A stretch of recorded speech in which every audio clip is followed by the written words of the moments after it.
Selamat hari Minggu Kak Amel. Selamat hari Minggu Kak Emi. Gimana kabar hari ini Kak Amel? Dahsyat luar biasa dong Kak. Oh puji Tuhan. Adik-adik gimana kabarnya hari ini?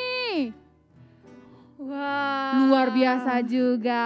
Masih excited untuk memuji Tuhan? Amin. Amin. Sebelum kita beribadah, yuk kita satukan hati, kita mau berdoa. Terima kasih Tuhan Yesus, terima kasih Bapa yang baik. Kami mengucap syukur Tuhan buat hari ini. Kami masih boleh datang beribadah, kami masih boleh memuji menyembah Tuhan. Tuhan Yesus yang baik, ini setiap kami anak-anak-Mu Tuhan, kami bawa hati kami, hidup kami persembahkan hanya kepada Tuhan. Kami serahkan Tuhan, ibadah kami ini ke dalam tangan pengasihan Tuhan. Biar Roh Kudus yang pimpin ibadah kami ini dari awal hingga berakhirnya. Biar setiap pujian penyembahan kami semuanya untuk menyenangkan hati Tuhan. Terima kasih Tuhan Yesus, saat ini kami siap untuk memuji menyembah Engkau. Di dalam nama Tuhan Yesus sama-sama katakan amin. Haleluya, haleluya. Puji Tuhan adik-adik. Kita mau bersuka cita memuji Tuhan. Hari ini adik-adik, walaupun hari-hari ini kita berada dalam situasi yang tidak mengenakan, tetapi hal itu tidak boleh mematahkan semangat kita. Kita harus tetap bersuka cita di dalam Tuhan. Sebab firman Tuhan berkata dalam Mazmur 17 ayat 22, hati yang gembira adalah obat yang manjur, tetapi semangat yang patah mengeringkan tulang. Oleh karena itu kita mau bersuka cita memuji Tuhan. Yuk bangkit berdiri dalam hadirat Tuhan. Kita bertepuk tangan memuji Tuhan. Semua bertepuk tangan, haleluya. Kami mau bersuka cita di dalam-Mu Tuhan.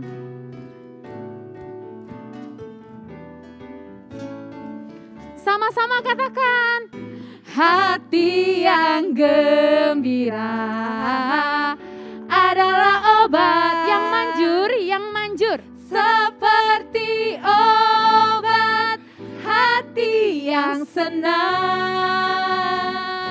tapi semangat yang patah keringkan tulang. Hati yang gembira, Tuhan senang. Hati yang gembira, hati yang gembira adalah obat yang manjur, seperti obat hati yang senang, tapi semangat yang patah keringkan tulang. Hati yang gembira, lebih semangat yuk katakan, hati yang gembira, hati yang gembira adalah obat yang manjur, seperti obat hati yang senang,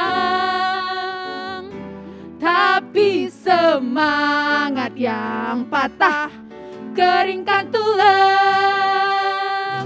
Hati yang gembira, Tuhan sekali lagi katakan, hati yang gembira adalah obat yang manjur, seperti obat hati yang senang, tapi semangat yang patah keringkan tulang.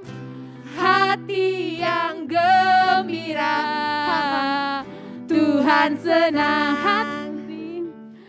Hati yang gembira, Tuhan senang. Hati yang gembira, hati yang gembira, Tuhan senang. Haleluya, haleluya.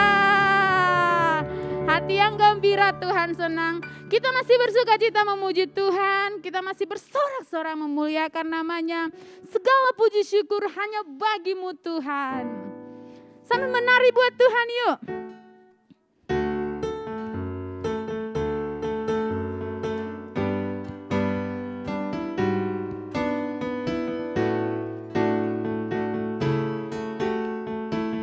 Katakan segala puji syukur.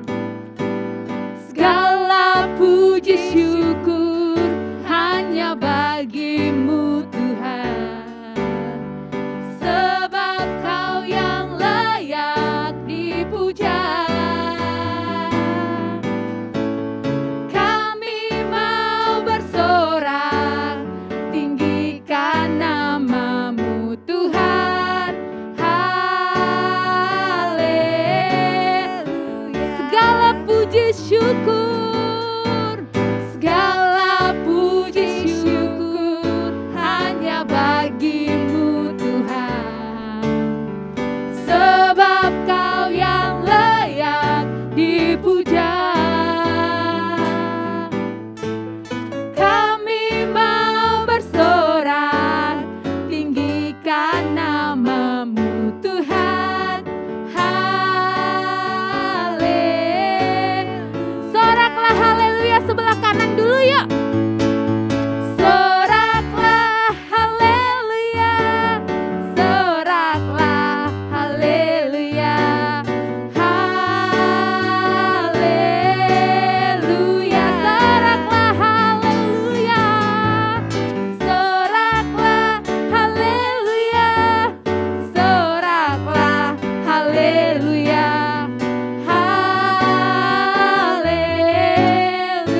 Lebih semangat katakan segala puji syukur, segala puji syukur hanya bagimu Tuhan, sebab Kau yang layak dipuja.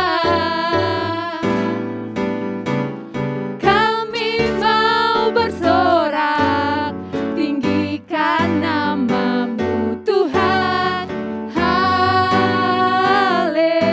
Haleluya, soraklah haleluya, soraklah haleluya, soraklah haleluya, haleluya, soraklah haleluya, soraklah haleluya, soraklah haleluya, haleluya. Soraklah haleluya, bertepuk tangan di atas kepala. Soraklah haleluya, soraklah haleluya, haleluya, soraklah haleluya, soraklah haleluya, soraklah haleluya, haleluya, haleluya, haleluya. Katakan haleluya, haleluya, haleluya, haleluya. Beri kemuliaan bagi Allah kita. Katakan haleluya, haleluya. Terpuji nama-Mu Tuhan Yesus. Haleluya. Adik-adik boleh silakan duduk kembali dalam hadirat Tuhan. Nah adik-adik bisa duduk kembali. Kita mau sembah Tuhan. Mari kita tunjukkan sikap yang hormat di hadapan Tuhan. Bahwa kita ada sampai hari ini semuanya karena kemurahan Tuhan. Mari kita bersyukur untuk kebaikan Tuhan. Buat kemurahan Tuhan, buat hidup kita. Nah adik-adik, mari kita belajar untuk menyembah Tuhan. Dalam sikap yang sopan, dalam sikap yang hormat kepada Tuhan. Haleluya, terima kasih Tuhan. Haleluya, oleh karena kemurahan-Mu Tuhan. Haleluya.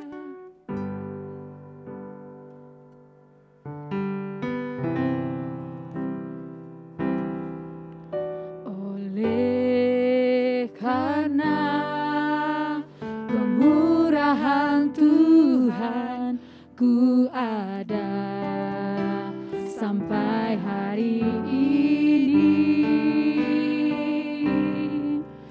Oleh karena kebaikan Tuhan, janji-Mu terjadi bagiku. Mari kita ulang sekali lagi lebih lembut.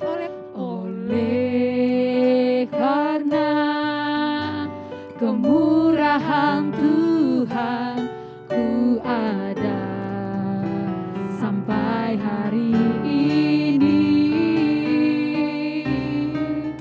Oleh karena kebaikan Tuhan, janji-Mu terjadi bagiku.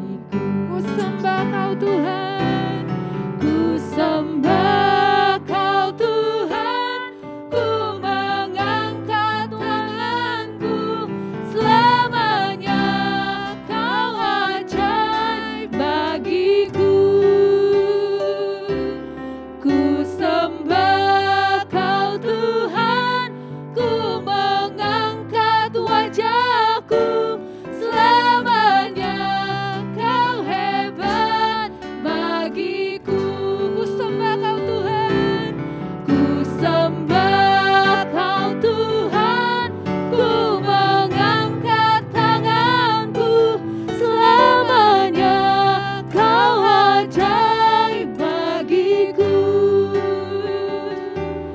Ku sembah Kau Tuhan, ku mengangkat wajahku, selamanya Kau hebat bagiku. Haleluya,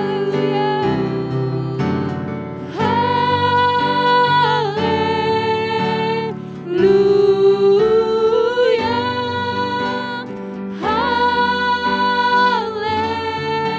haleluya, haleluya.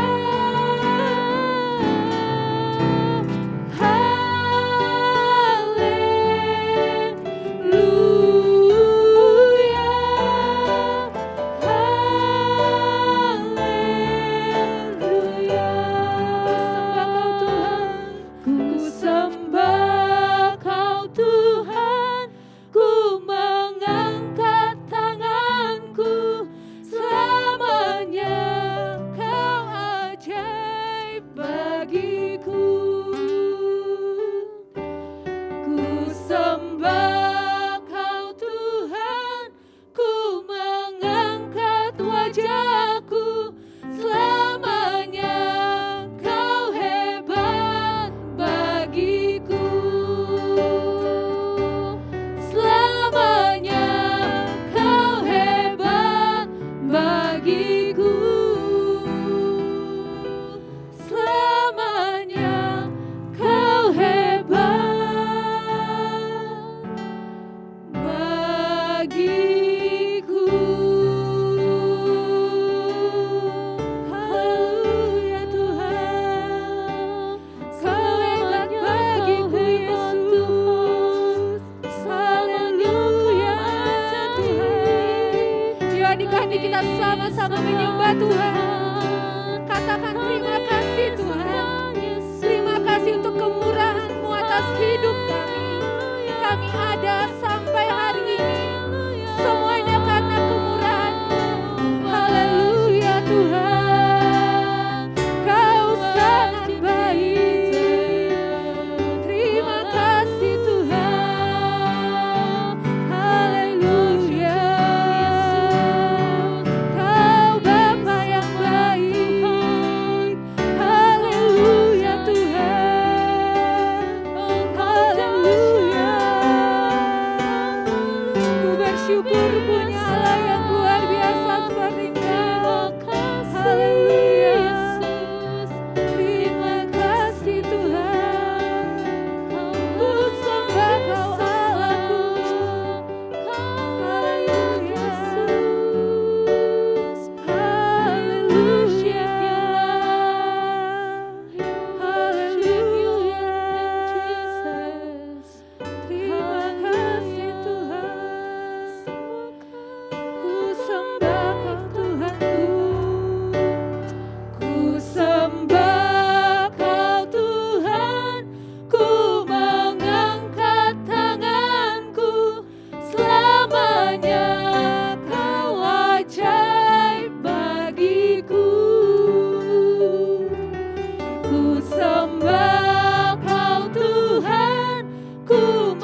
Terima kasih Tuhan buat hari yang indah ini Tuhan, buat kasih setiamu.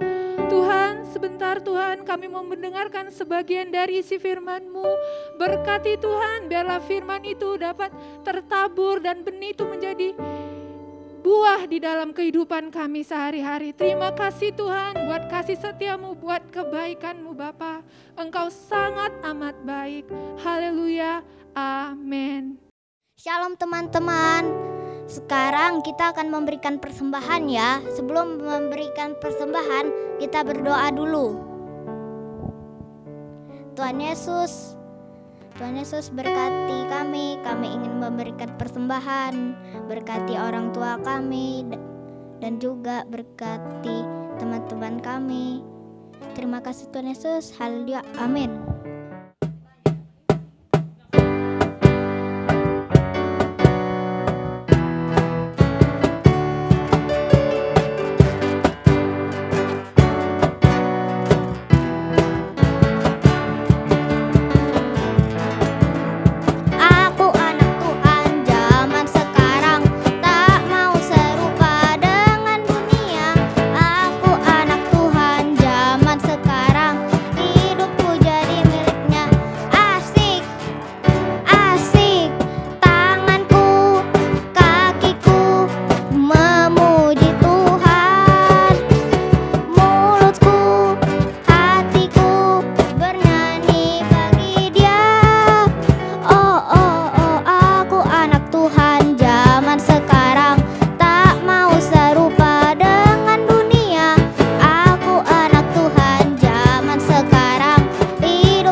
Pentakosta ketiga artinya 1.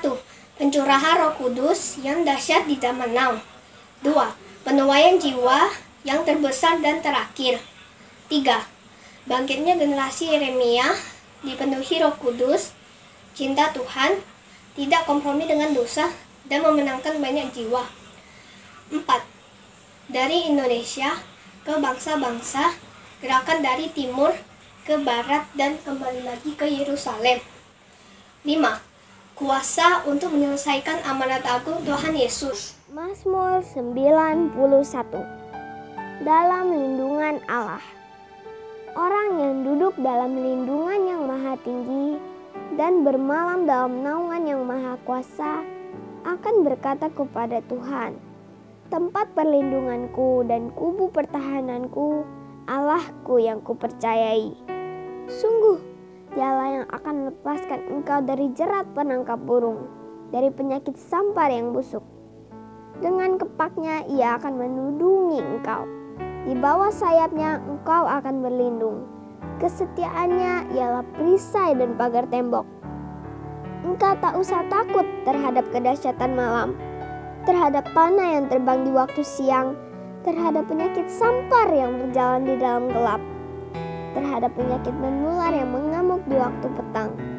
Walau 1000 orang rebah di sisimu dan 10.000 di sebelah kananmu, tetapi itu tidak akan menimpamu. Engkau hanya menontonnya dengan matamu sendiri dan melihat pembalasan terhadap orang-orang fasik. Sebab Tuhan ialah tempat perlindunganmu, yang maha tinggi telah kau buat tempat perteduhanmu. Malapetaka tidak akan menimpa kamu, dan tulah tidak akan mendekat kepada kemahmu. Sebab malaikat-malaikatnya akan diperintahkannya kepadamu untuk menjaga engkau di segala jalanmu. Mereka akan menatang engkau di atas tangannya, supaya kakimu jangan terantuk kepada batu. Singa dan ular tedung akan kau langkahi. Engkau akan menginjak anak singa dan ular naga. Sungguh, hatinya melekat kepadaku, maka aku akan meluputkannya. Aku akan membentenginya, sebab ia mengenal namaku. Bila ia berseru kepadaku, aku akan menjawab. Aku akan menyertai dia dalam kesesakan. Aku akan meluputkannya dan memuliakannya. Dengan panjang umur akan kukenyangkan dia, dan akan kuperlihatkan kepadanya keselamatan daripadaku. Shalom adik-adik semua yang ada di rumah, apa kabarnya? Sehat-sehat ya semua. Nah, minggu ini kita belajar tentang Saulus bertobat.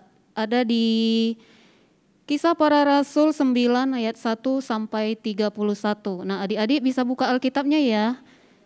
Semua Alkitab ada di tangan masing-masing dan bisa dibuka ya adik-adik ya semua ya. Nah, kita baca perikopnya, di situ dikatakan Saulus bertobat. Nah, Saulus ini tentang kisah pertobatan tentang Paulus ya. Dulunya dia bernama Saulus. Nah, sekarang dia setelah bertobat dia bernama Paulus. Nah, kita baca di ayat 1, sementara itu berkobar-kobar hati Saulus untuk mengancam dan membunuh murid-murid Tuhan Yesus. Ia menghadap imam besar dan meminta surat kuasa daripadanya untuk dibawa kepada majelis-majelis Yahudi yang ada di Damsik, supaya jika ia menemukan laki-laki dan perempuan yang mengikuti jalan Tuhan, ia menangkap mereka dan membawa mereka ke Yerusalem. Nah, di ayat 1 sampai 2 ini dikatakan apa? Dulu Saulus itu dikatakan orang yang kejam. Saulus ya, bukan Paulus. Nah, Saulus itu dia mencari orang-orang yang suka memuji Tuhan. Orang-orang yang suka beribadah, orang-orang yang suka berdoa, orang-orang yang suka menyembah Tuhan Yesus. Dia cari itu dan dia mau bunuh. Saulus mencari dan menangkap orang-orang yang percaya kepada Tuhan Yesus, adik-adik. Saulus itu menganiaya orang-orang yang percaya kepada Tuhan Yesus. Tahu ya menganiaya itu ya, menganiaya itu maksudnya menyiksa di mana orang ada ibadah. Dia datangi ke sana supaya dibubarkan atau dibunuh orang-orang yang percaya kepada Tuhan Yesus. Jadi Saulus itu orang yang kejam ya, bisa dikatakan orang yang sesat. Orang yang gak percaya Tuhan Yesus itu kan orang-orang yang sesat, orang-orang yang tidak tahu jalan keselamatannya siapa gitu. Nah, dalam perjalanan ke Damsik, Damsik itu artinya Damaskus, sama ya, Damaskus sama Damsik itu sama. Nah, dalam perjalanan ke Damsik, ketika ia sudah dekat kota itu, tiba-tiba cahaya memancar. Cahaya itu siapa ya? Nah, cahaya memancar dari langit mengelilingi dia. Cahaya itu menyelimuti si Saulus saat perjalanan yang mau ke Damsik. Di situ Saulus terjatuh. Dia di situ karena ada cahaya yang memancar dari atas. Cahaya itu siapa adik-adik? Nah, kita baca selanjutnya ya. Ia rebah ke tanah dan kedengaranlah olehnya suatu suara yang berkata kepadanya, Saulus, Saulus, mengapakah engkau menganiaya aku? Itu yang ngomong siapa adik-adik? Nah, yang ngomong itu adalah Tuhan Yesus. Nah, saat di perjalanan itu si Saulus ini dia terjatuh ke tanah dan sambil kedengaran di telinga dia memanggil-manggil namanya. Dia bilang apa? Saulus, Saulus, mengapa engkau menganiaya aku?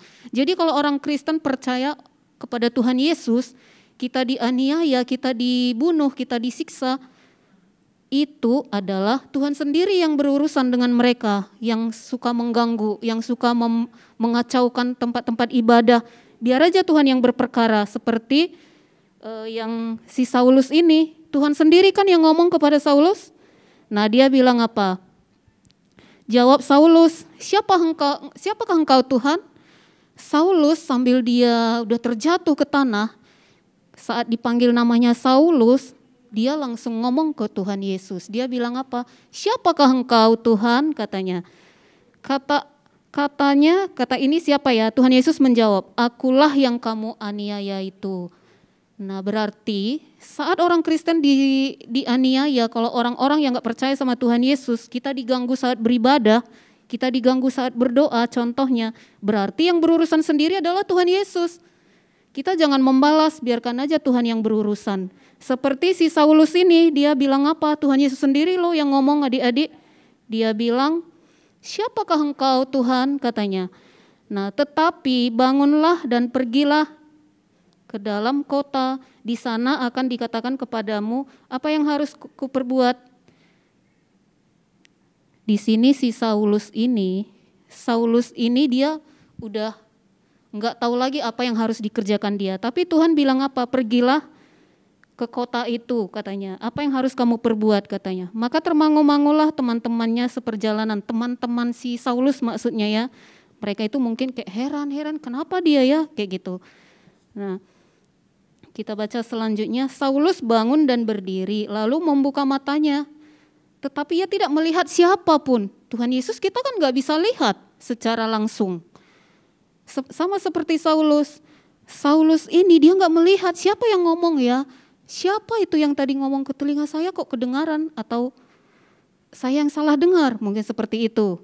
Nah tapi tidak melihat seorang pun, tapi suaranya kedengaran, dia gak bisa melihat siapa itu yang berbicara gitu. Dia berdiri dan membuka matanya tetapi tidak melihat katanya, dia tidak melihat siapapun.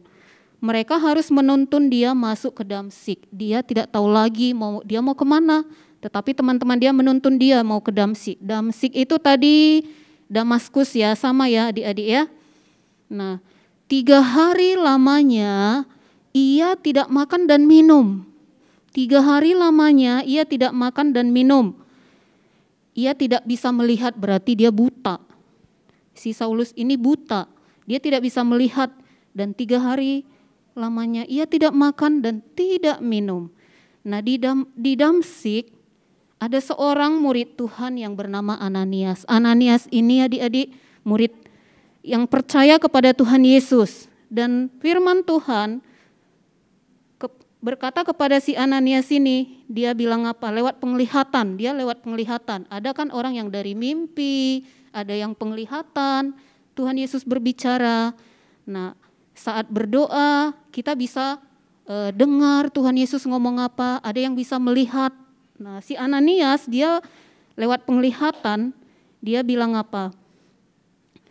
Jawabnya, ini aku Tuhan, karena Ananias mau manggil Tuhan Yesus. Ananias ini mau disuruh untuk mengunjungi si Saulus. Udah di Damsyik ya, Ananias ini seorang yang percaya kepada Tuhan Yesus. Jadi kalau adik-adik berdoa untuk teman-temannya yang belum percaya kepada Tuhan Yesus sangat senang loh. Kita juga harus belajar seperti Ananias juga, yang suka berdoa untuk orang lain, yang suka mendoakan orang-orang yang sakit, seperti kita sekarang ini kan, berdoa untuk bangsa kita berdoa untuk Indonesia, berdoa supaya sekolah-sekolah bisa buka, kita tatap muka kembali.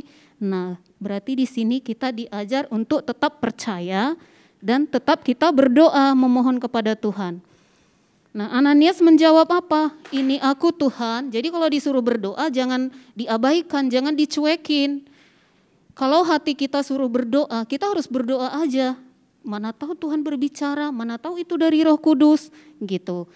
Jadi Ananias ngomong apa? Ini aku Tuhan katanya. Firman Tuhan, mari pergilah ke jalan yang bernama Jalan Lurus dan carilah di rumah Yudas seorang dari Tarsus yang bernama Saulus. Ia sekarang berdoa. Nah, kira-kira Saulus ini percaya enggak nanti ya kepada Tuhan Yesus?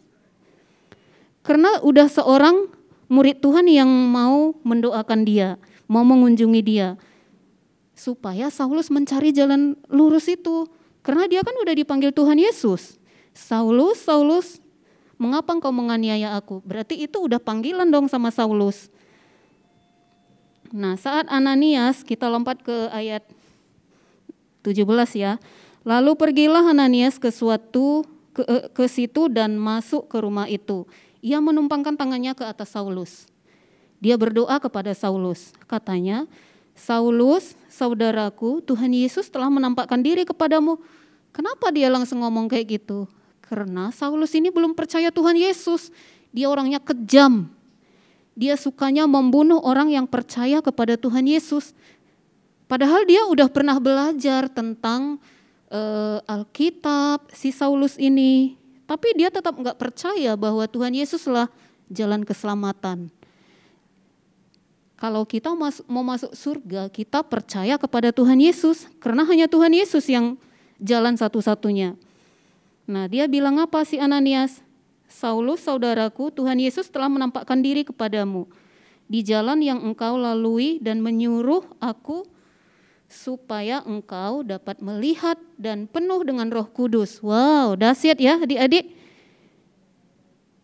Si Ananias langsung bilang sama si Saulus, kamu percaya kepada Tuhan Yesus supaya kamu bisa melihat dan supaya kamu dapat penuh dengan Roh Kudus. Si Saulus percaya enggak ya? Pasti dong percaya. Nah, kita baca dengan selanjutnya. Dan seketika itu juga seolah-olah selaput gugur dari matanya dan ia dapat melihat karena dia udah didoain sama si Ananias. Udah ditempangkan tangan dan dia bilang bahwa yang mengunjungin kamu itu saat kamu terjatuh itu adalah Tuhan Yesus. Si Saulus enggak bebal. Dia langsung percaya, dia menerima Roh Kudus dan dia matanya terbuka karena dia udah percaya sama Tuhan Yesus. Jadi matanya terbuka, enggak buta lagi. Nah, dan ia bangun. Nah, bahkan adik-adik, si Saulus ini mau menerima Tuhan Yesus dan dibaptis. Di mana ya tertulis ya? Nah, ada di 18 ayat Kisah Rasul 9 ayat 18b dikatakan ia bangun lalu dibaptis dan setelah ia makan pulihlah kekuatannya. Saulus dahsyat ya perjalanannya, pertobatan dia luar biasa. Dulunya dia pembunuh orang-orang yang percaya kepada Tuhan Yesus. Dan dulunya dia enggak percaya. Siapa sih jalan kebenaran itu? Kenapa sih orang-orang Kristen ini berdoa? Kenapa sih kalian itu membaca Alkitab? Nah, Saulus di sini menemukan jawabannya sampai dia adik-adik buta. Karena dia enggak percaya. Saat dia berjumpa dengan Tuhan Yesus, dia percaya, dia dibaptis dan matanya terbuka dan dia menerima Roh Kudus. Nah, Saulus ini sesudah dia pulih, dia tinggal di Damsyik bersama dengan murid-murid siapa ini? Nah, di Damsyik mereka udah percaya Tuhan Yesus nih ya. Dia udah dibaptis dan dia udah menerima Roh Kudus. Nah, di Damsyik bersama murid-murid ketika itu ia memberitakan Yesus di rumah-rumah ibadat. Wow. Dia udah percaya, langsung dia menjadi messengernya Tuhan Yesus. Dia langsung memberitakan Tuhan Yesus bahwa Tuhan Yesus itu adalah jalan kebenaran. Bahwa Tuhan Yesus itulah Allah yang hidup. Mari percaya kepada Tuhan Yesus katanya. Kan ada dibuat di sini kan, dia memberitakan Yesus di rumah-rumah ibadat. Berarti dia pergi ke gereja, berarti dia suka berdoa. Seperti adik-adik sekarang, sekalipun kita enggak tatap muka tapi di Zoom dia setia. Nah, di situ kita belajar ya adik-adik, jangan tinggalkan Tuhan Yesus. Kita tetap percaya kepada dia. Nah, dan mengatakan bahwa Yesus adalah anak Allah. Dia sudah menerima Roh Kudus dan dia bilang kepada orang-orang yang belum percaya bahwa Yesus adalah anak Allah. Ya, Yesus kan anak Allah kan? Nah, semua orang yang mendengar hal itu heran. Dulunya dia jahat, pembunuh.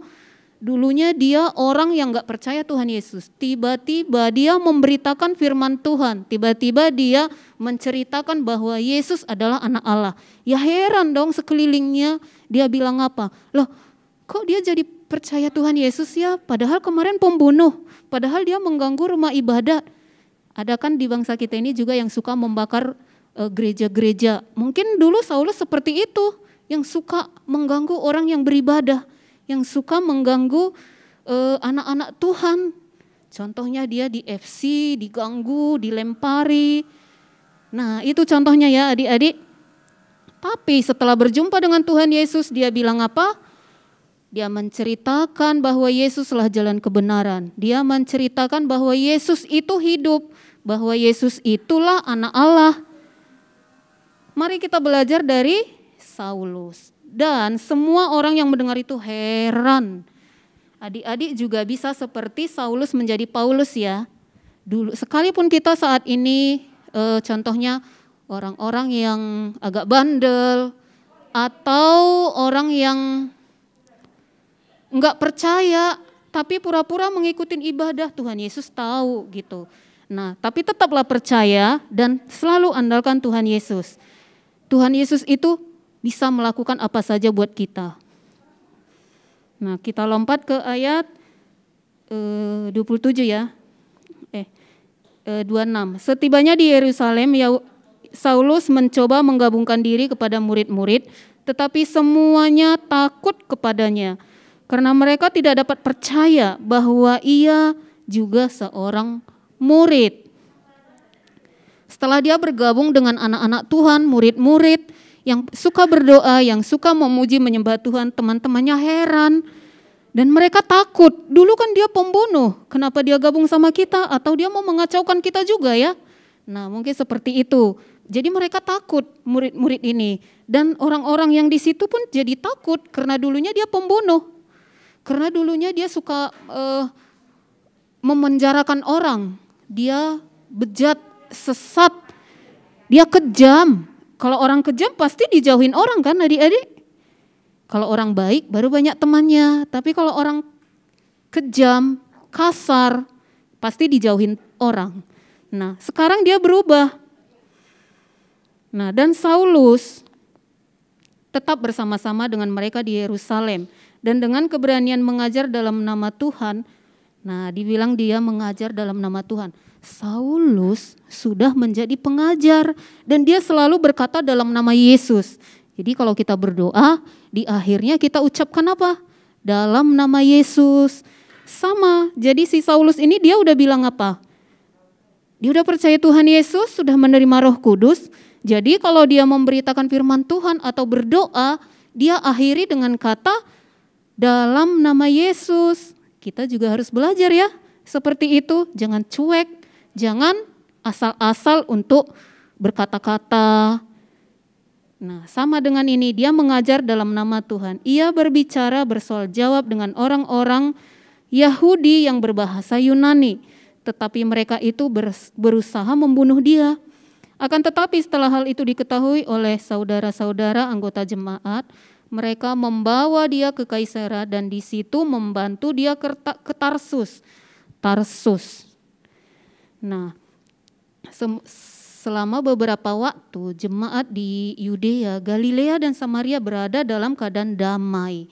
Jemaat itu dibangun dan hidup dalam takut akan Tuhan. Jadi kita di sini kita harus percaya sama Tuhan Yesus ya. Apapun keadaan adik-adik, tetaplah percaya kepada Tuhan Yesus. Tinggalkan perbuatan-perbuatan yang tidak kita sukai, yang tidak disukai Tuhan Yesus. Mari kita maju kepada jalan kebenaran. Seperti Saulus ini, dia mencari Tuhan. Dia dulunya pembunuh, menjadi seorang yang percaya kepada Tuhan Yesus. Luar biasa ya kesaksiannya. Dia bertobat, dia meninggalkan perbuatan dia yang lama. Dia tidak asal-asalan, dia percaya. Dan setiap berdoa dia bilang dalam nama Yesus, dia menceritakan firman Tuhan. Dia juga seorang yang takut akan Tuhan karena sudah menerima Roh Kudus. Apa yang kita ambil pelajaran dari pertobatan Paulus ini? Kita harus menjadi umat yang layak. Kita harus menjadi serupa dengan Tuhan Yesus. Caranya kita tetap belajar. Belajar dan berdoa. Kalau kita belajar, kita berdoa, segala usaha pasti bisa berhasil adik-adik. Jadi siap-siap ya, kita terus mengandalkan Tuhan. Jangan pernah tinggalkan Tuhan Yesus. Jangan pernah berkata asal-asalan, tapi ucapkan kata-kata yang membangun, kata-kata yang baik.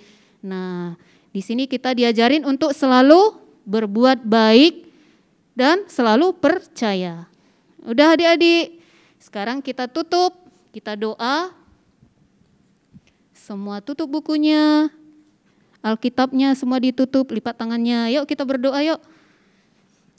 Tuhan Yesus, terima kasih kami bersyukur Tuhan buat pelajaran Tuhan bagaimana pertobatan Paulus menerima Tuhan Yesus sebagai Tuhan dan Juru Selamat dalam hidupnya. Kami juga percaya Tuhan supaya kami juga anak-anak yang dikasihi Tuhan, anak-anak yang dicintai Tuhan, menjadi kesayangan Tuhan Yesus. Ajari kami selalu dan berikan Roh Kudus-Mu supaya kami dapat terus belajar untuk memberitakan firman Tuhan kepada siapa yang bisa kami ceritakan Tuhan. Buat kami menjadi saksi-Mu, buat kami menjadi alat Tuhan yang berkenan kepada Tuhan. Terima kasih Tuhan Yesus, kami bersyukur, kami berdoa terus Tuhan bahwa Tuhan sanggup melakukan perkara yang kami tidak bisa, sehingga Tuhan melakukan perkara yang ajaib dalam kehidupan kami. Terima kasih Tuhan Yesus, kami berdoa, kami bersyukur, berkati mama papa kami, berkati pekerjaannya, kesehatan, kekuatannya, semuanya tutup bungkus dengan darah Yesus. Sembunyikan kami semua di balik salib Kristus. Adik-adik katakan, amin. God bless you adik-adik.